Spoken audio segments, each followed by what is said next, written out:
मैं डॉक्टर सचिन शुक्ला। और प्रायिकता में इससे पहले हमने सिक्कों की प्रायिकता सीखी थी, अब हम पासों की बात करेंगे।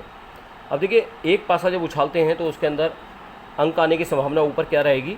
जैसे इस समय 5 आया तो या तो 1 आएगा, ये 2 आएगा, ये 3 आएगा, ये 4 आएगा, ये 5 आएगा, ये 6 आएगा। यानी कुल संभावनाएं कितनी होंगी? 6। तो प्रायिकता क्या होती है? आने की संभावना बटे कुल संभावना। अब आने की संभावना क्या है? जो चीज़ वो लाना चाह रहा है।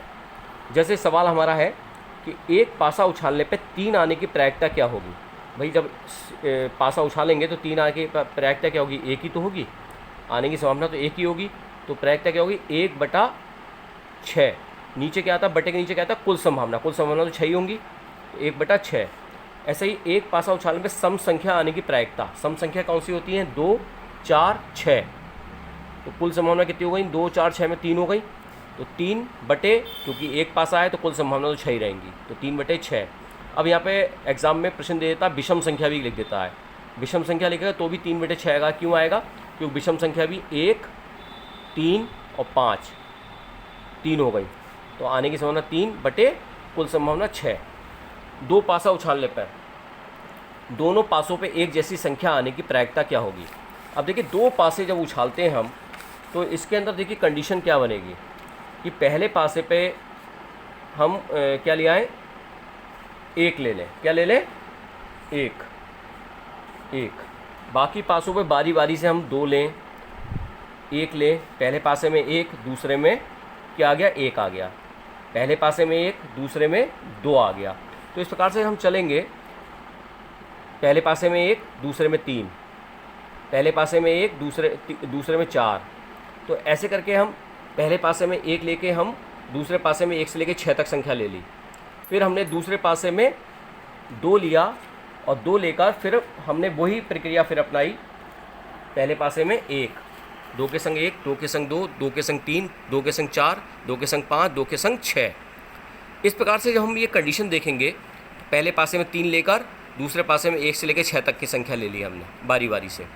तो कुल संभावनाएं, अगर हम 2 पासे उछालते हैं तो कुल संभावनाएं हमारी कितनी बन रही हैं? देखिए, 6 छंग 36। कितनी बन रही है? 36। तो कुल 2 पासे उछालने पे संभावनाएं कितनी हो गई? 36, जिसे हम यहाँ पे देख पा रहे हैं। अब देखिए हमारा प्रश्न क्या आ रहा है। प्रश्न आ रहा है कि दो पासा उछालने पे दोनों पासों पे एक जैसी संख्या आने की प्रायिकता क्या होगी। अब एक जैसी संख्या देखिए, 1 1, 2 2, 3 3, 4 4, 5 5, 6 6। बाकी सब में अलग अलग आ रही है कंडीशन। यानी दोनों पासों में एक जैसी संख्या, पहले में 1 आए तो दूसरे में 1, पहले में 2 आए तो दूसरे में 2। तो इस प्रकार से 1 2 3 4 5 6 आने की संभावना कितनी है? 6। और कुल संभावना कितनी है? 36। अगला प्रश्न, 2 पासे उछालने पर दोनों पासों पे संख्या विषम आने की प्रायिकता क्या होगी। दोनों पासों पे विषम संख्या आए। देखिए, विषम संख्या 1, दोनों पासों विषम संख्या हो। 1 और 2 में देखिए ये विषम है, ये सम है। तो 1 2 3, इस वाले में क्योंकि 2 आ गया, इस वाले ये पूरा इसे छोड़ दीजिए, इसमें आ जाइए।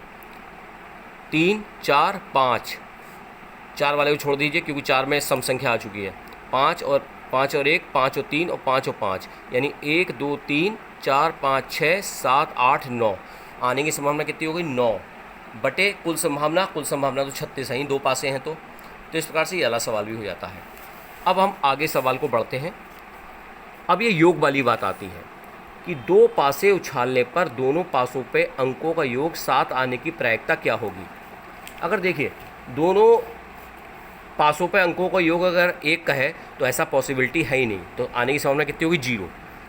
दोनों पासों पे अंकों का योग 2 का है तो आने की संभावना कितनी है? 1। देखिए 1 है, दोनों पे 1 आए, दोनों पासों पे अंकों का योग 2 आए, 1 और 1 2, तो आने की संभावना कितनी है? 1।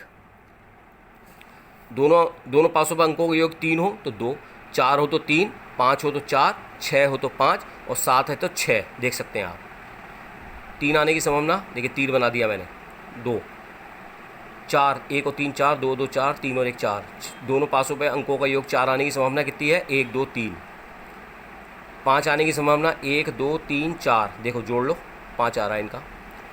तो हमने देखा कि 7 तक जो हमारी कंडीशन आ रही है, तो अंकों का योग अगर 7 है तो यहाँ पर एक कम हो रहा है आने की संभावना। 6 है तो 5, 5 है तो 4, 4 है तो 3।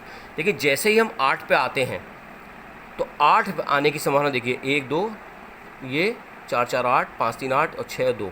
तो देखिए यहाँ पे घट रही है ये यहाँ पे कितनी रह गई, 5 रह गई। तो क्या होता है जैसे ही 8 आए तो आपको क्या करना है, 13 में से घटाना है इसे। 7 तक तो आपको एक कम कर देना आने की संभावना। दोनों पासों पे अंकों का योग अगर 7 तक है तो एक कम कर दो आने की संभावना। लेकिन 8 से लेकर 12 तक है तो उसमें 13 से घटा दो। 13 में से 8 गए कितने बचे, 5। 13 में से 9 गए, 9 पूछ रहा है तो 4। 13 में से ये 10 आने की, दोनों पासों पे 10 अंकों का योग 10 आने की संभावना। 13 में से 10 गए 3। 11 आने की संभावना 2। 12 आने की संभावना 1। देख सकते हैं आप, 13 में से घटा लेंगे। देखो दोनों पासों पे अंकों का योग 12, 6 और 6 12, सिर्फ एक बार आ रहा है। 11 आने का 5 और 6 11, 6 5 11 2 बार आ रहा है। अब हमें सवाल कैसे मिलेगा, दो पासे उछालने पे दोनों पासों पे अंकों का योग 7 आने की प्रायिकता क्या होगी। प्रायिकता बराबर अंकों का योग 7 है तो इसका मतलब 7 तक आपने क्या कहा था, हमने एक आने की संभावना में एक कम कर देंगे। 6 बटे टोटल कितना होगा, 36। 6 बटे 36। दो पासे उछालने पे दोनों पासों पे अंकों का योग 9 आने की प्रायिकता। 8 से ऊपर जब होता है, 8 या 8 से ऊपर, तो 13 में से घटा देते हैं। 13 में से 9 का कितने हो गए, 4। तो आने की संभावना 4 बटे 36। बटे में 36 ही आएगा, क्योंकि दो पासे हैं। तो इस प्रकार से, और इसमें हमने ये भी जानेंगे कि जब एक पासा होता है तो आने की कुल संभावना 6 होती हैं। दो पासे होते हैं, 6 की घात 2 36 होती है।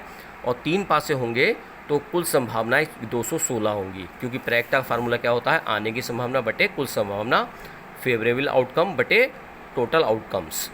मैं डॉक्टर सचिन शुक्ला, आप सभी का धन्यवाद।